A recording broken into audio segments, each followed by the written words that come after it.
Bienvenidos, muchísimas gracias por de nuevo estar en esta clase acá. Nuevamente ya vamos cerrando lo que son los contenidos de la materia del curso. El último tema que hemos venido tratando es la arquitectura segmentada, donde la arquitectura segmentada vemos los primeros conceptos de paralelización, en donde tenemos distintas unidades en el procesador que logramos aprovechar para que cada unidad funcional independientemente ejecute una instrucción diferente.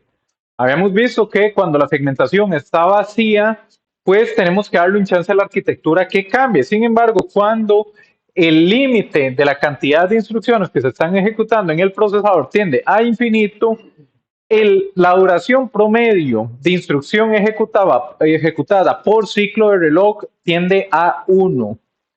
Lo planteamos de nuevo, María, ¿me sigues con eso? ¿Te acordás que cuando la arquitectura estaba vacía era, si ejecutábamos 5 instrucciones, ¿cuántos ciclos de reloj duraba? 5 más 4, 9. Si ejecutábamos 10 instrucciones, ¿cuánto duraba? 14. Muy bien, entonces tenemos 10 instrucciones entre 14 ciclos de reloj, 20 instrucciones entre 24 ciclos de reloj.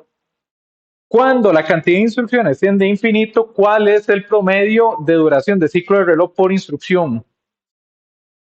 Infinito entre infinito más 4, que eso tiende a 1, nos va a tender a 1, a 1.0000 algo, lo cual es una ganancia muy buena. El término de instrucción por ciclo de reloj se conoce como CPI, es Clock Per Instruction. Y vimos que en la arquitectura segmentada, generalmente estamos apuntando a tener un Clock Per Instruction de 1. Es básicamente en un ciclo de reloj logramos sacar una instrucción. Una vez que nosotros vimos eso, el primer concepto de paralelización a nivel de hardware, luego empezamos a analizar que y tener las distintas unidades funcionales conlleva distintos riesgos, que hoy particularmente fueron los que fueron evaluados en el quiz. Recuerden que para ustedes tener y poder identificar esos riesgos, cómo se gestionan, tienen que entender el diagrama que hemos venido haciendo de esta manera. Repasando un poco la clase de la semana pasada, Vladimir, habían dos primeros checks que siempre verificamos en una instrucción para proseguir con para identificar un riesgo. Eso, bueno, lo pusieron hoy en el quiz cuando se les evaluaba. El primer check era, José. No.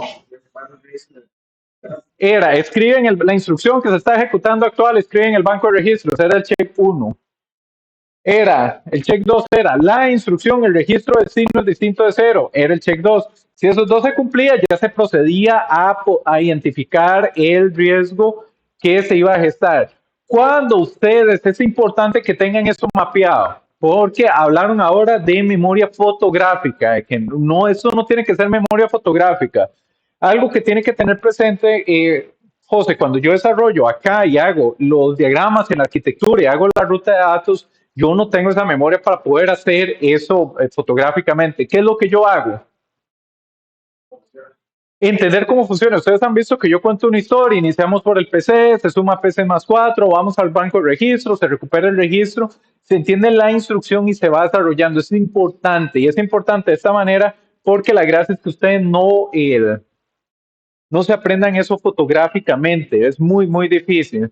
Tenemos los dos primeros checks, entonces el primero es, escribimos el banco de registros, el segundo es, registro de destino es distinto de 0. ¿Cómo verificábamos luego, José, ya verificar si existía el riesgo como tal? Lo más sencillo es que nosotros tengamos el diagrama de tiempo y sabemos de que este está desfasado, correcto. Execution, memory y write back.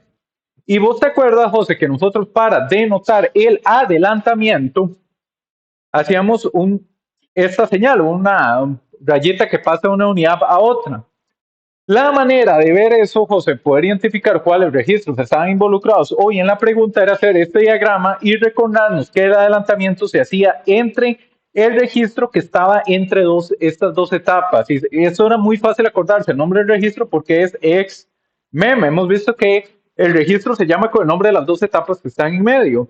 Y era si XMEM registro RD era igual a IDEX registro RS1 o RS2. Entonces, ves de que no es necesario aprenderse eso fotográficamente.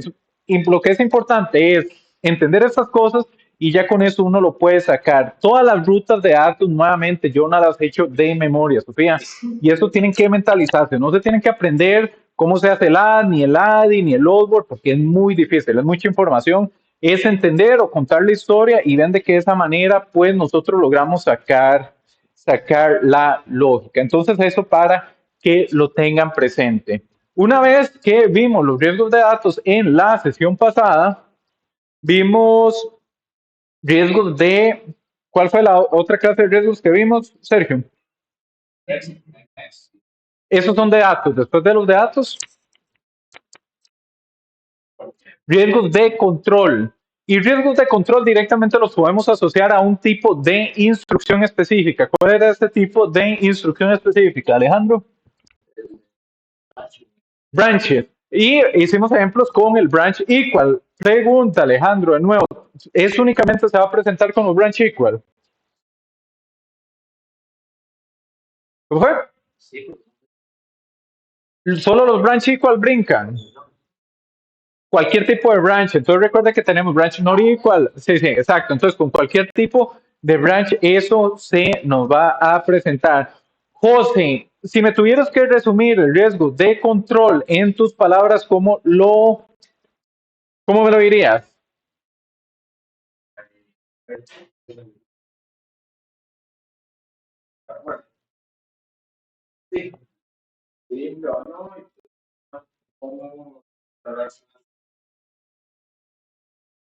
José, ¿qué tal si lo replanteamos de esta manera? ¿Qué te parece si los riesgos de control los asociamos a las instrucciones que se cargan en la segmentación después de los branches? ¿Qué pensás, Michael?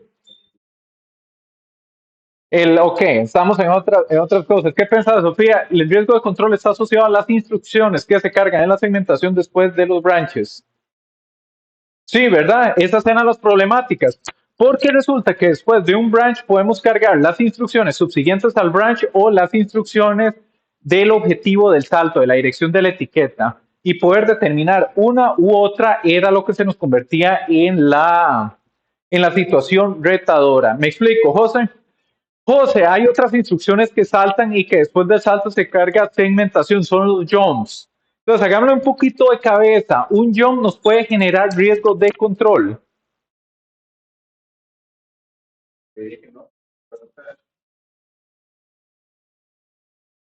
Diría que no, porque siempre va a saltar sí o sí. Pero, José, por ejemplo, si nosotros cargamos el código secuencialmente, tenés un add, tenemos un jump acá, un sub, el jump etiqueta, un loadword y etiqueta queda por acá. Vea de que después del jump hay otras instrucciones y esas por el diagrama de tiempos se van a cargar en la segmentación. Entonces tenemos que preguntarnos si eso se convierte en algo problemático.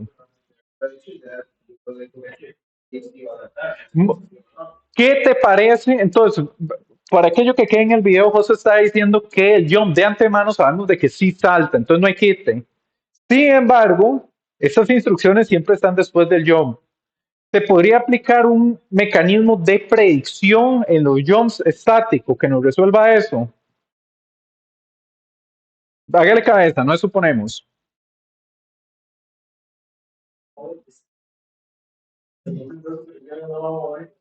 ¿Cuál es la política adecuada de predicción para un jump? ¿Salta o no salta?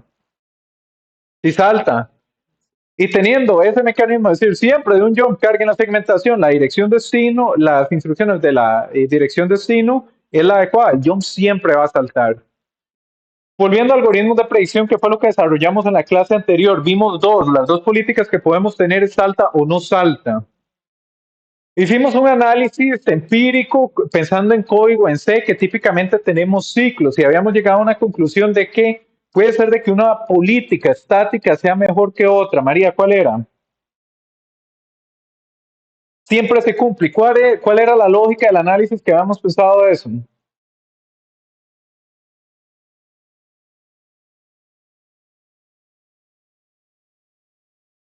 ¿Qué te parece si era que lo asociábamos a ciclos en C y que el ciclo típicamente lo que nos dice es el branch salta para mantenerse en el ciclo?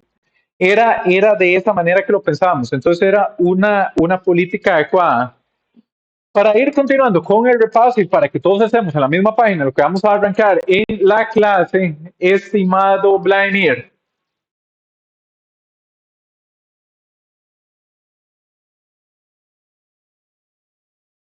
Nosotros al adoptar una política de predicción, por ejemplo, la de que siempre salta, lo que hacemos es que después de la instrucción branch cargamos la instrucción del destino del salto, ¿correcto? ¿Qué pasaba cuando pifiábamos? ¿Qué pasábamos cuando habíamos aceptado la política del salto se cumple, pero realmente ya se salía el ciclo y no se daba el salto? Pagamos un precio, ¿cuál era? Un ciclo de reloj, teníamos que meter una burbuja en la arquitectura. ¿Era esa la única situación donde teníamos que meter la burbuja en la arquitectura, Vladimir? En predicción. Sí.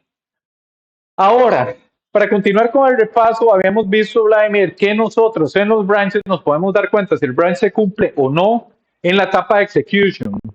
Sin embargo, eso se convertía en algo problemático porque implicaba que teníamos que perder dos ciclos de reloj. Entonces hicimos una solución para evitar perder dos ciclos y solo perder uno. Eso tenía primero que todo cuál era el nombre y dos qué era lo que hacían. Muy bien, gracias Vladimir por la respuesta. Tal como mencionaste, fue ese adelantamiento de branch y tal como mencionaste, el detalle es que agarramos la verificación de si el branch se cumple y lo movemos a la etapa de instruction de code.